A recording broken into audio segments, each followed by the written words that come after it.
Hi students, நம்ம இப்போ 12th மேக்ஸில் சாப்டர் 9ல் அப்ளிகேஷன்ஸ் ஆஃப் இன்டகிரேஷனில் எக்ஸசைஸ் 9.8 அதான் நம்ம இப்போ பார்க்க போகிறோம். அதனுடைய கான்செப்ட்லாம் பார்க்க போகிறோம். அது வந்து என்ன டாபிக்னா ஏரியா. அந்த எக்ஸசைஸ் ஃபுல்லாகவே ஏரியா கண்டுபிடிக்கிறது தான், அதாவது பரப்பு கண்டுபிடிக்கிறது தான். சரிங்களா? ஒரு பர்டிகுலர் இன்டர்வல் கொடுத்துருவாங்க, அதுக்குள்ளே நம்ம பரப்பு ஏரியா என்னன்னு கண்டுபிடிக்கணும். சரிங்களா? அது ஒரு க்ளோஸ்டு பவுண்டட் இன்டர்வலாக தான் இருக்கும், ஓப்பனாக இருக்காது, க்ளோஸ்டாக தான் இருக்கும். இப்போ அதில் வந்து ஒரு 5 டைப் இருக்கு. ஃபர்ஸ்ட் வந்து 5 டைப் இருக்கு. சரிங்களா? ஃபர்ஸ்ட் கேஸ் 1, கேஸ் 2, கேஸ் 3 இது 3 கான்செப்டும் புரிஞ்சுக்கங்க. அப்பதான் 4, 5 புரியும். முதல்ல 1, 2 புரிஞ்சுங்க. தேர்ட் ஈஸி தான். சரிங்களா? கேஸ் 1க்கு வரும். அது என்னன்னா y equal to F of x. Sum வந்து y ஈக்குவல் டு கொடுப்பாங்க. இல்லை ஒரு ஈக்குவேஷனை கொடுத்தா கூட அதில் y ஈக்குவல் டு மாற்றணும். அப்புறம் x equal to A and x equal to B. இது வந்து ஏவும் பி என்னது லிமிட்ஸ், எல்லைகள். அப்புறம் எக்ஸ் ஆக்சிஸ், எக்ஸ் அச்சு. இது 4 கான்செப்டும் அந்த கொஸ்டின்ல இருக்கும். சரிங்களா? என்ன கான்செப்ட்? ஃபர்ஸ்ட் வந்து y equal to F of x. படம் போட்டிருக்கேன் பாருங்க. y equal to F of x. இந்த கர்வு தான் y equal to F of x. Sum கொடுத்துருக்கிறது. சரிங்களா? x equal to A. x equal to ஏன்னா இங்க. சரிங்களா? இந்த லைன் இது பாத்தீங்களா? அதான் x ஈக்குவல் டு ஏ. அடுத்து x equal to B. x equal to பின்னா பாருங்க இந்த லைன். சரிங்களா? x ஈக்குவல் டு பின்றது என்னது? ஒரு லைன். x ஈக்குவல் டு ஏவும் லைன் தான், x ஈக்குவல் டு பியும் ஒரு லைன் தான், கோடு தான். சரிங்களா? y equal to F of x curve, கொஞ்சம் பெண்ட் ஆயிருக்கும், அதனால அது கர்வுன்னு சொல்றோம். x ஆக்சிஸ் அதுவும் லைன் தான். சரிங்களா? எக்ஸ் ஆக்சிஸ் என்னது? இதுதான் எக்ஸ் ஆக்சிஸ். இது பாத்தீங்கன்னா ஒரு க்ளோஸ்டு பவுண்டடா இருக்குதுங்களா? இந்த ஏரியா நம்ம கண்டுபிடிக்கணும். சரிங்களா? இந்த area y equal F of x அதனுடைய ஏரியா எப்படி இருக்குதுன்னா எக்ஸ் ஆக்சிஸ்க்கு மேல இருக்கு. The curve lies above x axis. The curve y equal F of X lies above x axis. x axisக்கு மேல இருக்கு. x axis மேல இருந்தா formula area a equal to integral a to b. a to b. ஏன்றது lower limit சொல்லுவோம், bன்றது upper லிமிட்னு சொல்லுவோம். சரிங்களா? y equal to F of X தானே கண்டுபிடிக்கிறோம். அப்போ y எழுதிங்க. y into dx. ஒய்ன்னு வந்தா டிஎக்ஸ்னு வரும். சரிங்களா? சரி. எக்ஸ்ன்னு வந்தா டிஒய்னு வரும். சரிங்களா? அது வேற டைப். சரிங்களா? சரி, அப்போ area A equal to integral limit A to B y. இது எப்படி படிக்கணும்? டிஎக்ஸ். டி தனியா எக்ஸ்னு படிக்கிறது, டிஎக்ஸ்னு படிக்கணும். சரிங்களா? இதுதான் ஃபார்முலா. ஃபர்ஸ்ட் கர்வ் வந்து எக்ஸ் ஆக்சிஸ்க்கு எபோவா இருந்துச்சுன்னா, எக்ஸ் அச்சுக்கு மேல இருந்துச்சுன்னா ஒய் டிஎக்ஸ் ஃபார்முலா. அடுத்தது கேஸ் 2 வரீங்க. அதே Y equal to F of X தான், X equal to A, X equal to B தான், அதே எக்ஸ் ஆக்சிஸ் தான். ஆனா கர்வ் வந்து எங்க இருக்குது? த curve lies below X axis. சரிங்களா? எக்ஸ் ஆக்சிஸுக்கு கீழே இருக்கு கர்வ். பாருங்க, இது எக்ஸ் ஆக்சிஸ், இது ஒய் ஆக்சிஸ். எக்ஸ் ஆக்சிஸ் கீழே டயக்ராம் போட்டேன். இந்த ஏரியா கண்டுபிடிக்கணும். சரிங்களா? அப்போ ஃபார்முலா என்ன வரும்? ஏ ஈக்குவல் டு எக்ஸ் ஆக்சிஸ் கீழே இருக்கிறதுனால இது வந்து மைனஸ் ஒய். இந்த வேல்யூ வந்து என்னது? -1, -2, -3, மைனஸ் ஒய் தான் வரும். அப்போ இன்டெகிரல் மைனஸ் ஒய் டிஎக்ஸ். அதான் formula. Integral minus y dx. Area வந்து நெகட்டிவ்ல வருமா? வராது, பாசிட்டிவ் மட்டும்தான் வரும். சரிங்களா? ஒரு ஏரியா, குறிப்பிட்ட ஏரியா எவ்வளோன்னு மெஷர் பண்ணோம்னா -90, -30 அப்படிலாம் சொல்ல முடியுமா? சொல்ல முடியாது. அது 30 தான், 90 தான். அப்போ அது பாசிட்டிவ் மட்டும் தான் இருக்கும். பாசிட்டிவாக கன்வெர்ட் பண்ணுறதுக்கு நம்ம என்ன பண்ணுறாங்க? மாடுலஸ் போட்டுக்கிறாங்க. மாடுலஸ் போட்டு இன்டெகிரல் ஒய் டிஎக்ஸ். ஓகேங்களா? அப்போ எக்ஸ் ஆக்சிஸ் கீழே இருந்தா area A equal to first எடுத்து என்ன சொல்லணும்? Modulus integral A to B y dx. ஓகேங்களா? எக்ஸ் ஆக்சிஸ்க்கு மேலே இருந்துச்சுன்னா Y dx formula, x axis கீழே இருந்துச்சுன்னா மாடுலஸ் இன்டெகிரல் ஒய் டிஎக்ஸ். ஓகேங்களா? சரி, தேர்ட் கேஸுக்கு வரீங்க. இங்க பாருங்க, டயக்ராம் போட்டிருக்கேன் பாருங்க. எக்ஸ் ஆக்சிஸ் இருக்கு இதுல. இந்த கர்வ் பாருங்க, இந்த கர்வ் எங்க இருக்கு? எக்ஸ் ஆக்சிஸ்க்கு மேல இருக்கு. இந்த கர்வ் எங்க இருக்கு? எக்ஸ் ஆக்சிஸ்க்கு கீழே இருக்கு. இந்த கர்வ் எங்க இருக்கு? எக்ஸ் ஆக்சிஸ்க்கு மேல இருக்கு. சரியா? இப்போ இது A1 வச்சுக்கலாம், இது A2 வச்சுக்கலாம், இது A3 வச்சுக்கலாம். இது x equal to A, x equal to B. நடுவில் ஒரு பாயிண்ட் கட் ஆகுது, C1, C2. சரிங்களா? சரி, இப்போ பாத்தீங்கன்னா the curve lies above x axis. அப்போ ஃபார்முலா என்ன? Integral y dx. ஓகேங்களா? the curve A2 lies below x axis. அப்போ என்ன வரும்? மாடுலஸ் போட்டு இன்டெகிரல் y dx. புரியுதுங்களா? இதுக்கு இன்டெகிரல் y dx. கர்வ் வந்து பிலோ எக்ஸ் ஆக்சிஸா இருந்தா மாடுலஸ் போட்டு இன்டெகிரல் y dx. அடுத்து இங்க என்ன வரும்? இன்டெகிரல் போட்டு y dx. சரிங்களா? இப்போ கான்செப்ட் புரிஞ்சுங்களா? அப்போ கர்வ் பிலோவா இருந்தா அங்க பாருங்க எழுதிருக்கேன், integral y dx plus modulus போட்டு இன்டெகிரல் y dx plus integral y dx. சரிங்களா? ஒன்றும் இல்லை, எக்ஸ் ஆக்சிஸ் மேல இருந்தா இன்டெகிரல் போட்டு y dx எழுதுங்க, எக்ஸ் ஆக்சிஸ் கீழே இருந்தா மாடுலஸ் போட்டு இன்டெகிரல் y dx எழுதுங்க. இவ்வளவுதான்.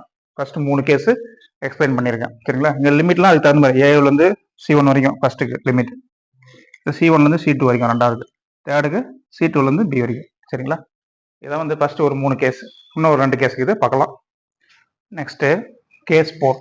கேஸ் 4 வந்து பாத்தீங்கன்னா x equal to F of Y, y equal to C and y equal to D, y axis. Case 4ம் கேஸ் 5ம் என்னது? y axis. ஞாபகம் வச்சுங்க. y ஆக்சிஸ்னா y ஆக்சிஸ் பேஸ் பண்ணி டயக்ராம் வரும். y ஆக்சிஸ்க்கு ரைட் சைடுல இருக்குது டயக்ராம். இது பாருங்க, டயக்ராம் இருக்கு. X equal to F of Y பண்ணி தான் diagram. Limit Y equal to C, Y equal D, ஒய்யோட லிமிட் இங்கே X equal F of Y. இப்போ கர்வ் வந்து எப்படி இருக்குதுன்னா, curve lies to the right side of Y axis. Y ஆக்சிஸ்க்கு right side இருக்குது கர்வ், சரிங்களா? அப்போ formula integral limit C to D, இந்த எக்ஸ் இன்டெகிரேட் பண்ணுறோம், எக்ஸ் டிஒய், சரிங்களா? அங்கே ஒய் டிஎக்ஸ், இங்கே எக்ஸ் டிஒய், எக்ஸ்னு வந்தால் டிஒய்னு வரும், ஞாபகம் வச்சுங்க. இது கர்வ் வந்து ரைட் சைடு இருக்குது ஒய் ஆக்சிஸ்க்கு. அது வந்து என்ன இருக்குது, கர்வ் வந்து லெஃப்ட் சைடு இருக்குது, ஒய் ஆக்சிஸ்க்கு லெஃப்ட் சைடு இருக்குது. இந்த curve lies to the left side of Y axis, Y ஆக்சிஸ்க்கு லெஃப்ட்ல இருக்குது. அப்போ ஏ ஈக்குவல் டு இன்டெகிரல் என்ன வரும், எக்ஸ் அப்படியே எழுதிங்க, டிஒய் போடுங்க, என்ன போடணும், மாடுலஸ் போடணும், ஓகேங்களா? கர்வ் லெஃப்ட் சைடாக இருந்தால் என்ன பண்ணணும், மாடுலஸ் போடணும்.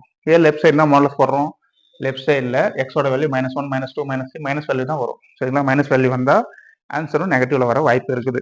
அதனால ஏரியா நெகட்டிவ்ல வரக்கூடாது, அதனால என்ன பண்ணுறோம், மாடுலஸ் போட்டுக்கிறோம். ஓகே, இப்போ ஃபர்ஸ்ட் என்னது, எக்ஸ் ஆக்சிஸ்க்கு மேலே இருந்தால் a equal to integral y dx, x axis கீழே இருந்தால் பிலோவாக இருந்தால் மாடுலஸ் போட்டு integral y dx a to b limit. அடுத்தது ஒய் ஆக்சிஸ்க்கு ரைட் சைடில் இருந்துச்சுன்னா x dy integral c to d x dy.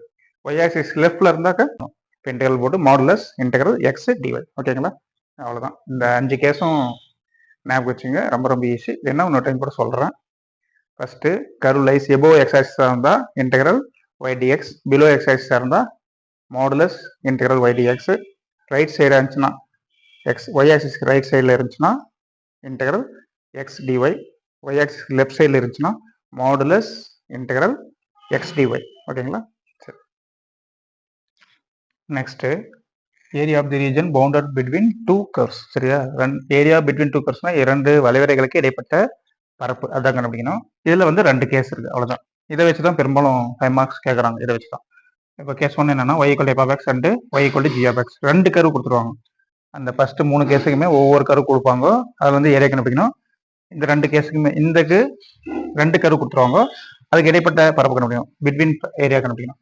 Y equal F of x diagram வரைஞ்சிடறோம், y equal to G of x diagram வரைஞ்சிடறோம், சரிங்களா? லிமிட்டும் x equal to A, X equal to b. இப்போ இந்த area இதாயிடுச்சு. இப்போ அந்த கேஸ்லாம் பார்த்தீங்கன்னா எக்ஸ் ஆக்சிஸ் மேலே இருந்துச்சு, எக்ஸ் ஆக்சிஸ் கீழே இருந்துச்சு, இல்லைன்னா ஒய் ஆக்சிஸ் ரைட் சைடு இருந்துச்சு, ஒய் ஆக்சிஸ் லெஃப்ட் சைடு இருந்துச்சு. இது பாருங்க எங்கேயுமே அந்த இது கவர் ஆகல, எல்லாம் கர்வு பெண்ட் ஆயிருக்கு, சரிங்களா? எல்லா இடமும் கவர் ஆயிருக்கு.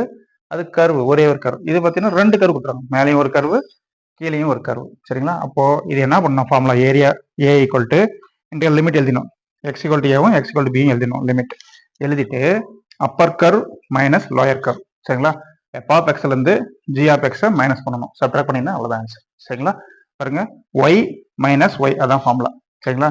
பாருங்க கீழே யூன்னு போட்டிருக்கேன், இங்கே எல்னு போட்டிருக்கேன். ஒய் யூனா அப்பர் கர்வ், மேலே இருக்கிற கர்வ், இந்த கர்வ் எழுதணும். ஒய் தான் கொஞ்சம் டிஃபரெண்ட் தெரியுதுக்காக அப்பர் கர்வ்னு போட்டிருக்கேன். மைனஸ் ஒய் எல்னா லோயர் கர்வ், லோயர் கர்வ்னா கீழே இருக்கிற கர்வ்.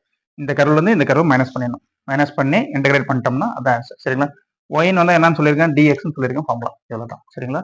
இது upper curve minus lower curve, x x base பண்ணிக்கிறதுனால, எக்ஸோட லிமிட் எடுக்கிறதுனால இந்த மாதிரி. அடுத்த கேஸ் என்னன்னா, இதெல்லாம் y equal to y equal கண்டுபிடிச்சு போற சம்ம. இந்த கணக்கு வந்து x equal to x equal கண்டுபிடிச்சு போடுறது. இப்போ எக்ஸ் ஈக்குவல் டுனா டயக்ராம் போடுறோம், இங்க ஒரு டயக்ராம் வரும், இங்க ஒரு டயக்ராம் வரும், சரிங்களா? இங்க பாத்தீங்கன்னா இந்த பக்கம் ஒரு கர்வ் வருது, இந்த பக்கம் ஒரு கர்வ் வருது. லிமிட் வந்து y equal to C, Y equal to, இதுக்கு ஆப்போசிட், இங்க எக்ஸ் எடுப்போம், இங்க ஒய்னு எடுப்போம். இப்போ இதுதான் ரைட் சைடு, இது வந்து என்னது லெஃப்ட் சைடு. அங்க எப்படி அப்பர் மைனஸ் லோயர் பண்ணமோ அதே மாதிரி இங்க right side minus left side, ஓகேங்களா? Right curve minus left curve. அப்ப area A equal to integral c to d, limit வந்து ஒய்யோட லிமிட் சி டு டி எழுதிட்டோம். எழுதிட்டு எக்ஸ் மைனஸ் எக்ஸ் தான், இதுல வந்து இதை மைனஸ் பண்றோம், டிஃபரெண்ட் தெரியணும் இல்லையா? அதனால இது ரைட் கர்வ்னு சொல்றோம், இது லெஃப்ட் கர்வ்னு சொல்றோம், அப்படிதான் புக்ல கொடுத்துருக்காங்க. எக்ஸ் கீழே சர்ஃபேஸ்ல ஆர்னு போட்டிருக்காங்க, right curve minus x left curve, x எல்னு எழுதிட்டோம். சரி, எக்ஸ்னு எழுதுனா என்னன்னு சொல்லியிருக்கோம், டிஒய்னு சொல்லியிருக்கோம், அதனால டிஒய் எழுதிடும், சரிங்களா? ஒய்னு வந்தா டிஎக்ஸ், எக்ஸ்னு வந்தா டிஒய். இங்க எக்ஸோட லிமிட் அப்ளை பண்ணுவோம், அங்க ஒய்யோட லிமிட் அப்ளை பண்ணுவோம். இவ்வளவுதான். மொத்த அளவா பண்ணிட்டீங்கன்னா இன்னும் ஒரு 5 கேஸ்க்கு சொன்னேன், இப்போ ஒரு 2 கேஸ் சொல்லியிருக்கேன், மொத்தம் வந்து 7 கேஸ் இருக்கு. அந்த 7 டைப்னு வச்சுங்களா, 7 டைப் மனப்பாடம் பண்ணிட்டீங்கன்னாவே இந்த எக்ஸசைஸ் 9.8 அவ்வளவுதான், ரொம்ப ரொம்ப ஈஸி. இந்த கான்செப்ட் தெரியாம நீங்க கணக்கு போய் படிச்சுன்னா கணக்கு புரியாது, புரியுதுங்களா? சரி, ஒரே ஒரு கர்வ் கொடுத்தாங்கன்னா நீங்க ஃபர்ஸ்ட் சொன்ன மாதிரி என்னது, ஃபர்ஸ்ட் 5 கேஸ் இருக்கு பார்த்தியா, அதை வச்சு டயக்ராம் சம் போட்டுடலாம், டயக்ராம் போட்டு சம் போட்டுருங்க. அடுத்தது 2 கர்வ் கொடுத்தாங்கன்னா இந்த 2 கேஸ் வச்சு தான் கணக்கு போடணும், புரியுதுங்களா சொல்றது?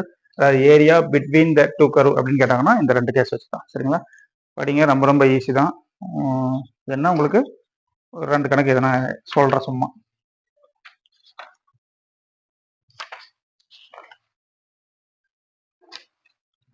இம்பார்ட்டன்ஸ் அம்மா சொல்கிறேனே. புக் இருந்தால் பேஜ் நம்பர் 126ல் எக்ஸாம்பிள் 9.49 பாருங்க. Find the area of the region bounded by ellipse x by x plus y by x equal to 1 அப்படின்னு கொடுத்துருவாங்க. ஒரு டயக்ராம் கொடுத்துருவாங்க.